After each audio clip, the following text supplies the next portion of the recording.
Welcome back to the Indulge podcast. My name is Pranav Sriram. And in this week's episode, we have someone very exciting joining us all the way from the US. And you might have seen him in small films like Deadpool and Wolverine. You might have seen him in small films like Across the Spider-Verse. And right now, the film that he's raging for, people are raging for, is A Nice Indian Boy. We have Karan Soni with us. Thank you so much, Karan, for joining us in this conversation. Thank you so much. I appreciate you speaking with me. Yes, we're really glad to have you here, Karan.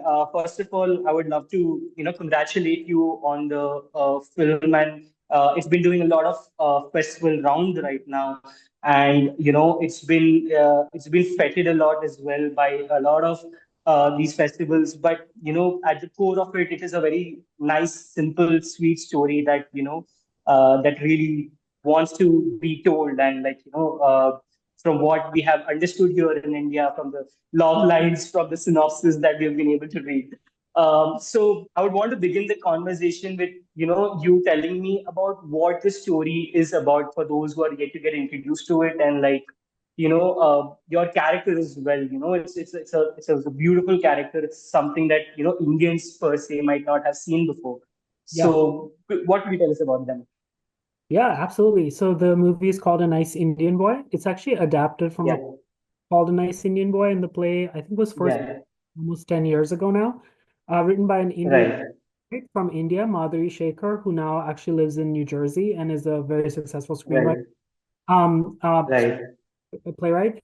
Actually Madhuri was originally inspired by DDLJ for the play. So Okay, okay, play and the movie right.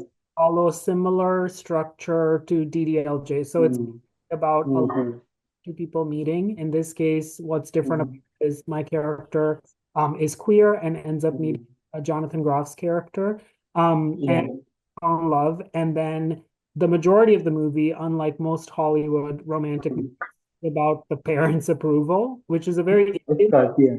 in American. Right, right.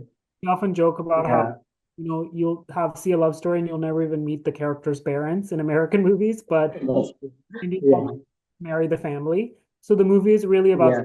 basically about my sister and my mother and father in the movie who basically have different ideas of what they want me to Mm, be in person.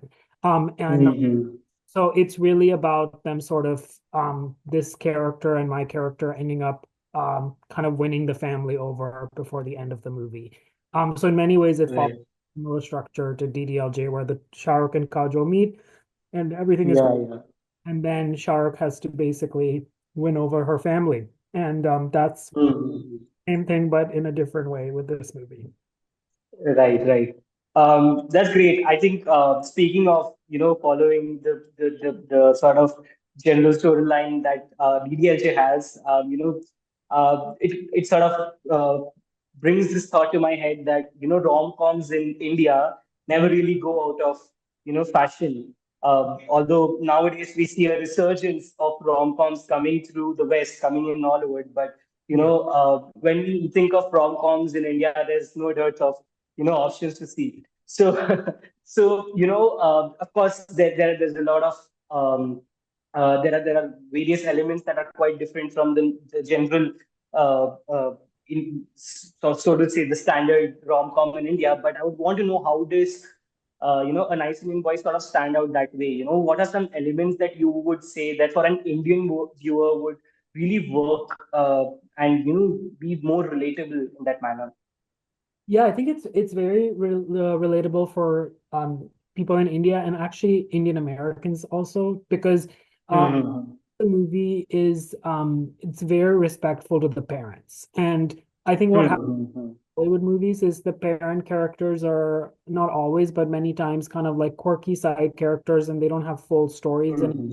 lead characters, if there's even any parents. We often joke Hmm. and I that in Sex and the City, which is obviously more show than a movie, but it's about love and relationships. One of the most famous American Okay. about that. You never meet Carrie Bradshaw's parents in like seven seasons and in two movies, and you literally have no idea who raised her, which is such an American. Yeah. In American culture, you turn 18 and then your parents, might not even see you again. If, that's a normal thing that you kind of leave the house. But obviously in our culture, we have to call our mom every day. So I think for Okay.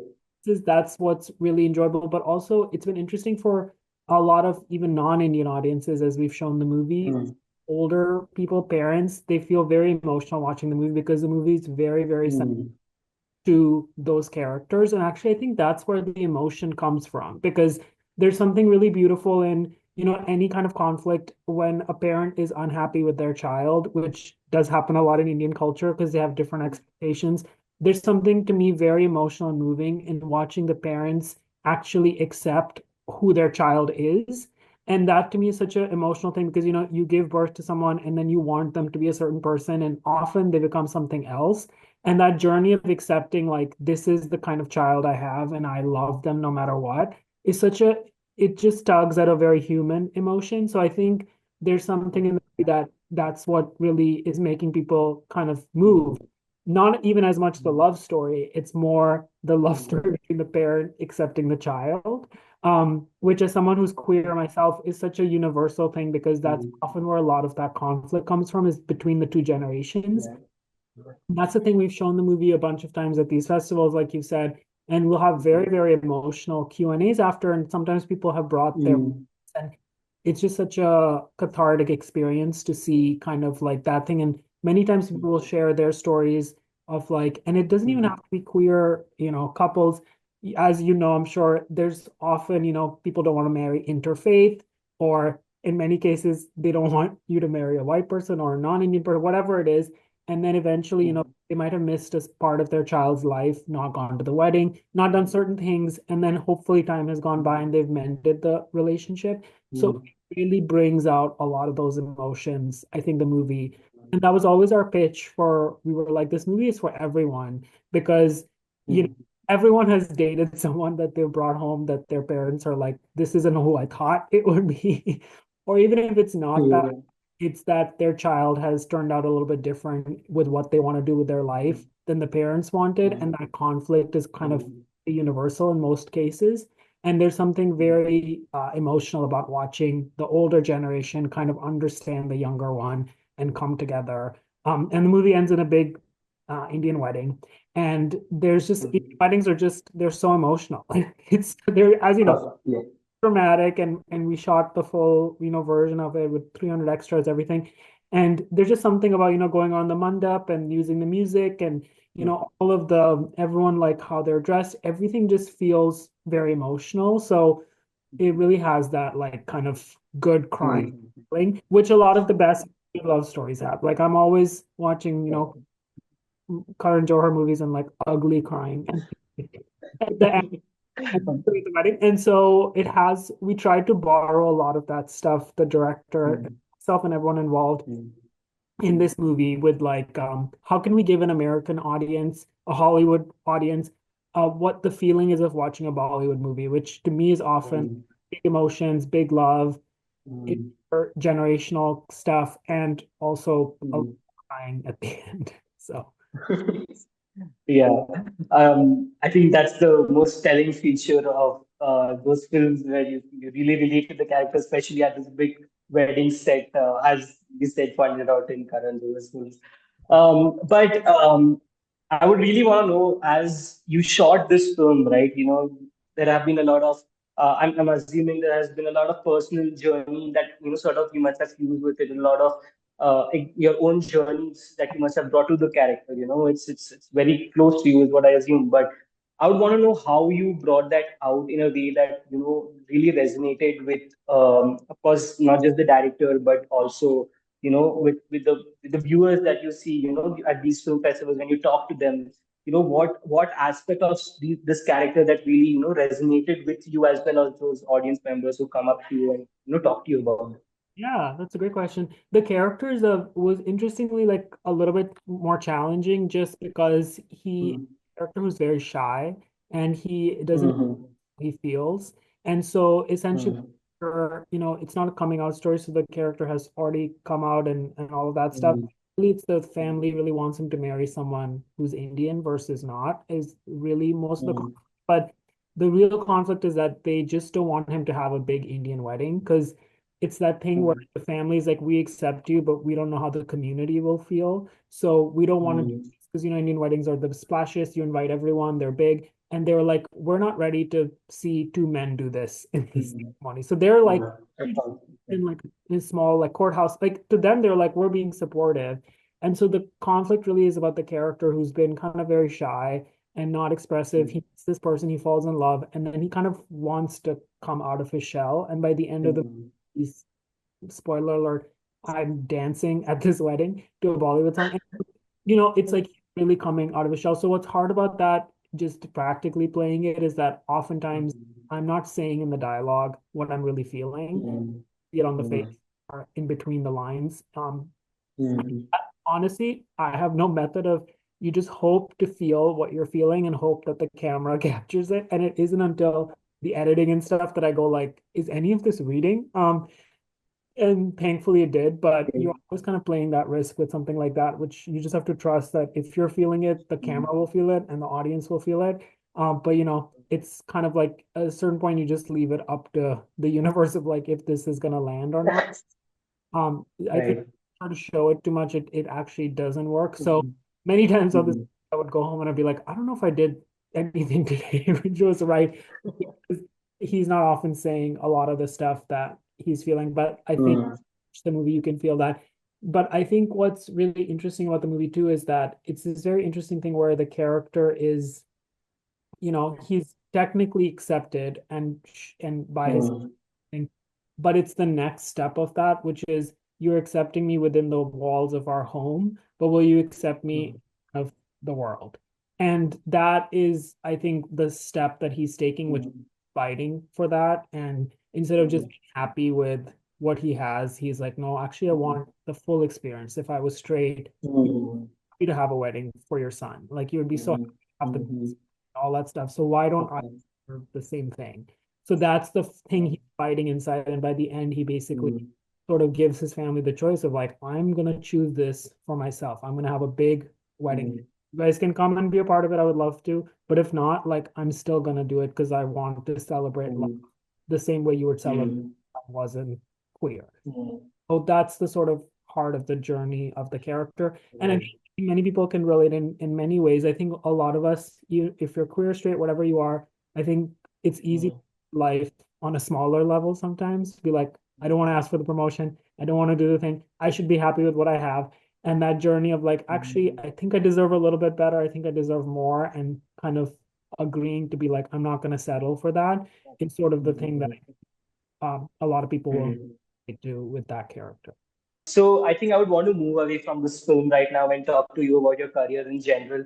2024 has been a pretty big year for you. You've starred in one of the highest grossing films of R-rated films of all time. You starred in Deadpool and Wolverine, and the franchise in general is it's so celebrated. You yourself, your character is already so I don't know the right word, but I think it is celebrated in its own way. And people have a sort of cult following for that as well. But you have been dipping your toe in the superhero genre as well. You have two major characters. You have Pavitr Prabhakar and you have Dopinder. But I would want to know, in terms of both characters, first I want to know about Dopinder. Maybe just to make things interesting, what's the most craziest fan theory you've heard about Dopinder till now? The craziest thing about the fan interaction with that character is that in the first movie, Ryan's character pays me in crisp high fives instead of paying me. Yeah, yeah. Many people like to give me high fives in public, which is really nice. But the one Mhm. that was the weirdest, which where I had it was at a urinal at an airport. So I Oh was my God. Okay. the person next to me like did a double take and they were like, oh, oh, oh, and then their hand was down there. Then they lifted it up Yeah. you're not watching, and they were like, "Can I get a high five?" And I did have this moment. I was like, "Should I say no?" Because I always feel guilty that. But then I was like, "Let me just." I was like, "I'm gonna wash my hands after. It's fine." So that's the one that always sticks out to me is the most bizarre interaction with that I'll never forget. But yeah, no, I'm so grateful that people like that character. I was very nervous when we did the first movie because it's one of the characters that was not in the comic. So there's always Mm-hmm. you're like, I don't know if this is people are gonna feel like this character is taking up Mm-hmm. on a different character could have or whatever. But it was for me also very freeing because I was like, oh, I can play this, however I want because I'm not referencing a comic book or anything. And I just remember being like, I want to play this like people I grew up with in Delhi, like, a certain kind of Mm-hmm. whatever. And I was like, I don't know if this is gonna again resonate with anyone, but I was like, I can see kind of like this fun-loving guy who like gets easily corrupted and easily like darkened or whatever. To me, it all made a lot of sense. And I was like, I don't know if anyone else is gonna understand or care about this. So again, it was that thing we were talking about earlier of just kind of being true, finding something from your life. You're like, I know this kind of like Delhi bro who like will just go along for anything. And so that's just what I brought to it. And then, so, sometimes with, chemistry and stuff, it's completely random. You can never know. So I just auditioned for that movie just randomly and then never met Ryan, nothing. And then we met for the first time when we did our first scene on set. Mm-hmm. And afterwards everyone was like, oh, I think you guys have good chemistry, but it's like you have no idea because we've never met before. And he's just such a fun person to work with because he's always alive, always coming up with different things, and very respectful and kind, and also loves who are succeeding, which is rare sometimes because sometimes people are a little bit Mm-hmm. just he has so many ideas and so much going on that he's never insecure that he's not going to shine in a scene. So he's always like, I've got like a million things going on. How can I help you? Like how? And then he really believes that know, everyone being good in the movie just makes the movie better. And so Mm-hmm. that environment of working with like a big movie star who's also very conscious and wanting you to succeed is the best combination, best of both worlds. So Mm-hmm. lucky to have met him all that time ago. And I really feel like so much I just feel like good brother protection energy from him.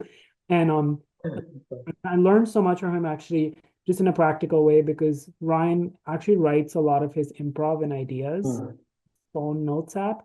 And I like improvising on set too, but prior to the first movie, which we shot in 2015 now, if you can believe it, I used to always be like, don't write the improv because then it's not improv. In my head, I would always like be like, think of what I would want to maybe say.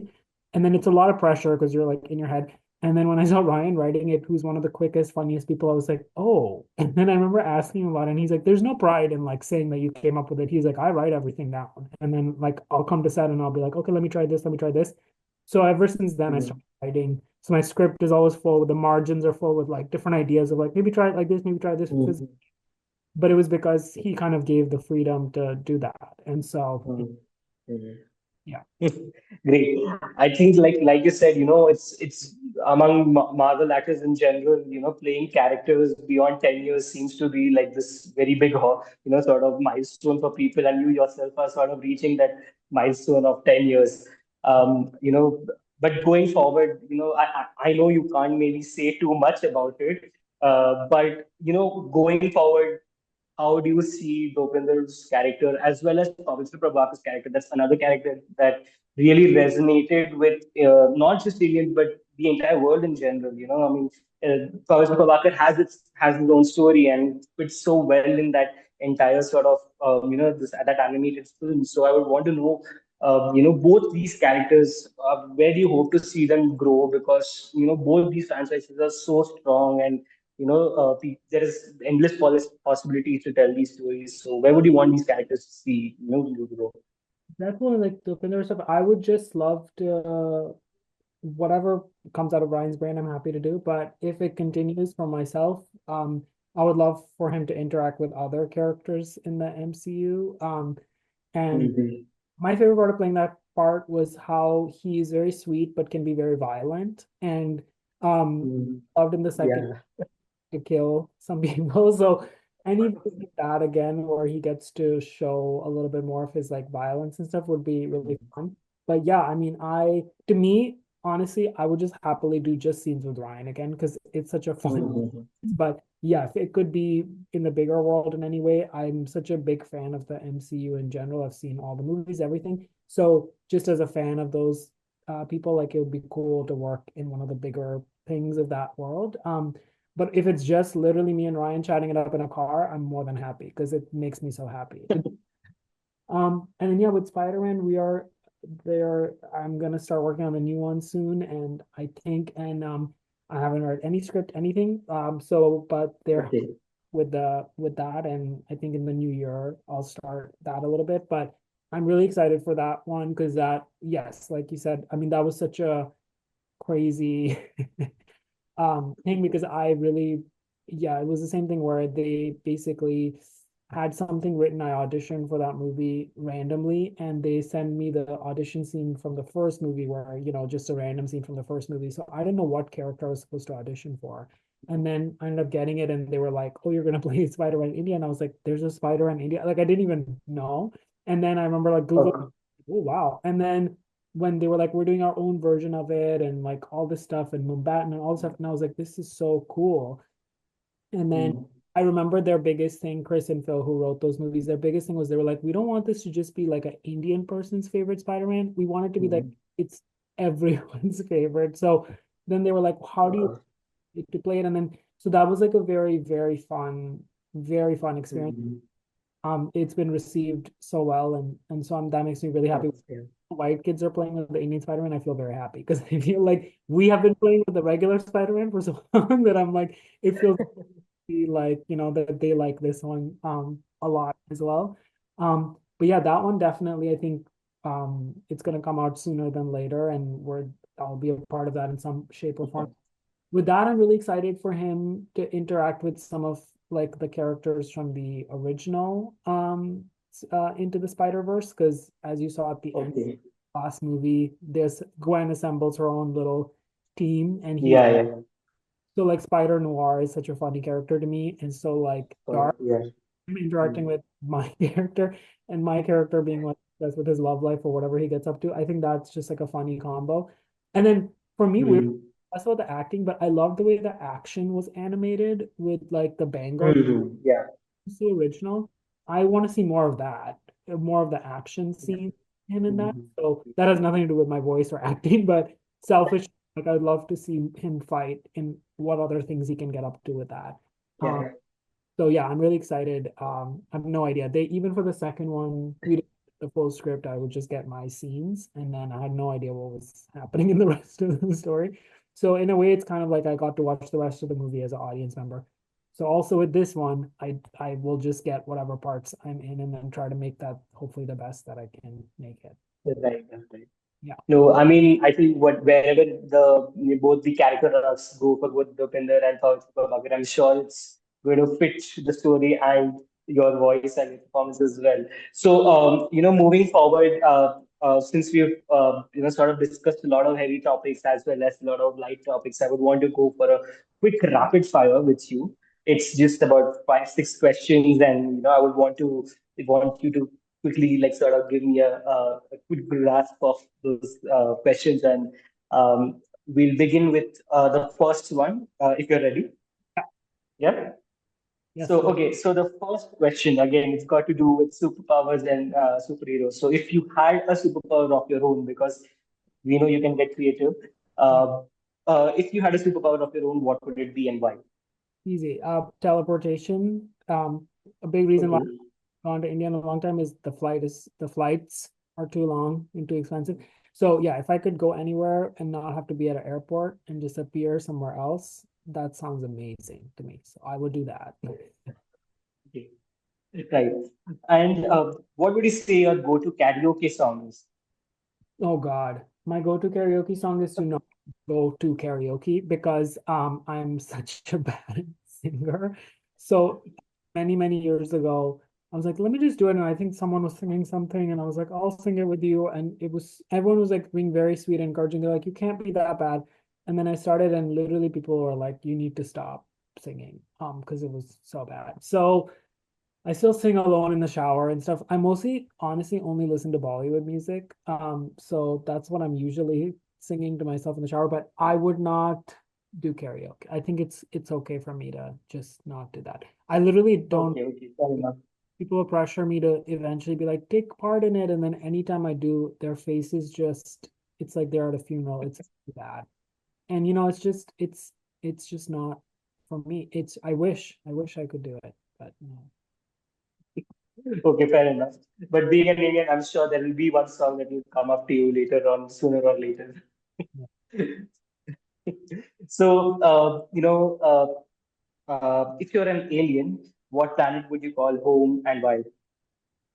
I would pick a planet that's not in our solar system because I would be curious about what else is out there. So I don't know any of the I don't know if we have names for those planets, but something far away on the other side of the universe, just to see, what they're up to. Right. Okay. What would you say your spirit animal and why? Probably a dog because I love dogs. Maybe an Okay. Indian street dog. That's my spirit animal. Like a very That's cute, great. just a very cute, loyal Indian street dog. Yeah. Yeah, and it's a big thing over here if you adopt it's a street dog, like it's quite These are sweet the to do that. videos that make me cry the Yeah. most when someone has adopted one of those dogs and they've given Mm. them a new life and they're happy. Mm. I love that. Yeah, yeah, right. So, this is a very pertinent question for, this particular project of yours. When is the film releasing in India? And, we really want to know, is it coming on OTT? Is it coming on the screens? Yeah, the true answer is we don't know that yet. So it's gonna come out in America Okay. in theaters April 4th. And then usually Hmm. I think after the thing here, they're going to figure out the rest of the markets and stuff. But Hmm. it's my biggest and Roshan's biggest hope. And with this movie, the only other place we wanted 100% to be available is in India because Of this course. I wish I had growing up to see. And I think in many ways, it's a movie that you can watch with the whole family, which is, so important in Indian culture and stuff in a way that I think it'll be really special. So we don't have that answer yet, but it's like every week we're sending an email to be like, so India, dot, dot, dot. But I think that's why I really appreciate you agreeing to speak with me because I think just knowing that there's interest always helps, Mm. on this side for them. Oh, there's so much interest in people wanting to watch it there. So we're still figuring it out, but I would love for it to come out in any fashion in India, and it's my hope and dream that it will one day. Soon. Right. Before I let you go, two more questions and these will be quick ones. First, being, how would you describe your aesthetic? Like, would you say your aesthetic in general, like, when you go out for events as well as for your normal life in regular, how would you say that? My aesthetic is just what's comfortable and makes me feel comfortable. Um, that, but now it was interesting when I first came to America when I was 18 to go to college. I didn't bring any Indian clothes with me or Indian like Nehru collar shirts, like any of the kurtas, like nothing. And now it's so interesting because I was like, I want to be accepted into this culture. So I was like, I want to wear my jeans, I want to wear all this stuff. Now as I've gone older, I look at Indian clothes and I go like, this is so beautiful. These clothes are beautiful. These colors are so beautiful. It's so comfortable. So I've been trying to wear more and more like Indian stuff to American events. Mm. And I Mm. would much rather wear like an Indian like kurta than wear an American three-piece suit. And so I've been trying to sort of find stores and stuff in LA where I can get that kind of clothing more. It's always interesting Right. when you first come, I'm like 35 now, but when I first came, I was 18 and I was like, I don't want to associate with this at all. I just want to fit in and everything. And the older I get, the more I'm like cooking more Indian food, wearing more Indian clothes. So I especially look at stuff online and stuff now of like, brands of like Indian fashion and everything. And I'm like, this is Mhm. cooler, these looks than what I'm wearing from Zara or whatever I'm wearing. And so yeah, I'm trying to wear more Indian stuff and I miss the premiere Great. Yeah. for Across the Spider-Verse. I was actually shooting Nice Indian Boy, so I missed the premiere, but I've never worn like a full Indian outfit to a premiere. And I was like, oh, I'll wear it for that movie. And then we were shooting Nice Indian Boy in Vancouver and I couldn't go to the premiere in LA, but I was gonna try to get like a custom in the Pavitra color, Okay. full kind of So, I'm gonna wear it at some point. And then my other thing is if I ever get invited to the Oscars, I'm Indian because I just feel like that doesn't happen enough. Like we don't get to see, like formal Indian clothes are so much more beautiful and they're more comfortable to me for men at least than a suit. So That's slowly becoming more of my aesthetic. That's great. That's great. Also, you are going to lead another very exciting film that you shared on your social media as well. It's called Fade to Black, I think. What could you tell us about that as well? Yeah, that's a really fun. We just finished it a few weeks ago. It's something very different from what I've done before. So that was really fun. Okay. Like a very dark character. Um, but yeah, that Mhm. basically about it's a Hollywood story. It's about this Indian American screenwriter who's really struggling to get his first movie made. He writes horror movies. And he's in a place where no one will produce this script. And then a bunch of things end up happening in this weird way, and he accidentally ends up killing someone. But he realizes Oh, okay.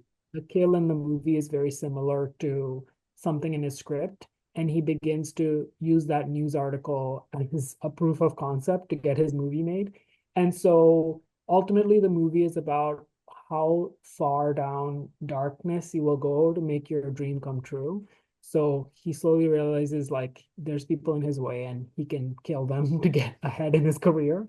And in a very twisted way, it's about him justifying all this stuff to himself to make it in this industry. And the movie actually has a lot of, other resonances to what it's like to being a person of color in Hollywood specifically, because many people he interacts with are white. They want him to write a certain kind of script, but he wants to write this kind of script. And it's people trying to put him in this box and him sort of snapping and breaking out of it. And it goes to a really crazy place. But it was really fun. It was a lot of stunts, a lot of fake blood, a lot of all of this stuff. And channeling a lot of rage and things like that. But it's a very fun, even if you've never worked in Hollywood, it's just essentially about like the how corrupt you will go to like make your dream come. Hmm. How we justify that to ourselves because we think we're doing something right. And so very interesting, very different experience, but it was really fun. Right. Right. I think between Dopinder and between this character, I think you like playing dark characters, is what I get. Your brand of humor, we can see how it's coming out right now. Yeah, Yeah, on my time. Yeah, and definitely on screen killed a few by the end of Fade to Black. Yeah. right. Thank you so much, Karan, for talking to me. It means a lot that you took some time out and talked to me about this. Thank you so much for your time as well. Those are really thoughtful questions. And like I said, we really want the movie to come out in India. So anytime you guys show interest, it really does make a difference. And I really appreciate you guys being curious. We made this movie with a lot of love, a lot of heart. And so when people are connecting to it or even curious about it, I'm so happy. At one point soon, probably the trailer will be out, so we'll get to see some footage and some things from it too. But the fact that you haven't seen anything and you're still wanting to talk about it means a lot. So I really appreciate it. No, for sure, for sure. That gives us so much to look forward to as well, for the audiences as well. So, thank you so much for taking time and talking to us, Karan. I've been Pranav. I'm from Indulge, Union Express, and we'll see you soon.